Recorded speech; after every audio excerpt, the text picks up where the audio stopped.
আসসালামু আলাইকুম। কেমন আছেন আপনারা সবাই? আলহামদুলিল্লাহ ভালোই আছি।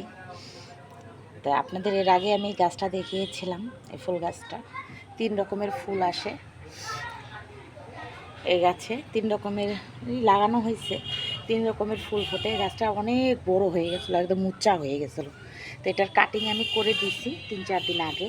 তা আবারও শাবক, ওই যে কুশি বেরিয়েছে, এই যে কুশি বেরিয়েছে। এগুলো আস্তে আস্তে আরও বড় হবে, আর প্রতিটা আগায় আগায় ফুল হবে।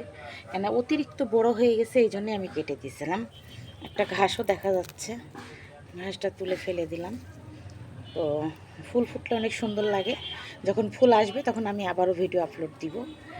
আর ভিডিওটা কেমন লাগলো আপনাদের কাছে, যদি ভালো লাগে তো অবশ্যই লাইক, কমেন্ট, শেয়ার। অতিরিক্ত গাছগুলো বড় হয়ে গেছিলো, এই জন্যই কেটে দিচ্ছি। আর বর্ষাকালে এমনি গাছ বড় হয়ে যায়। তো আর একটা আগাছা দেখতে পাচ্ছি, এই যে সাথে তো আছেই। তো আজকে এ পর্যন্তই রাখবো, ভালো থাকবেন।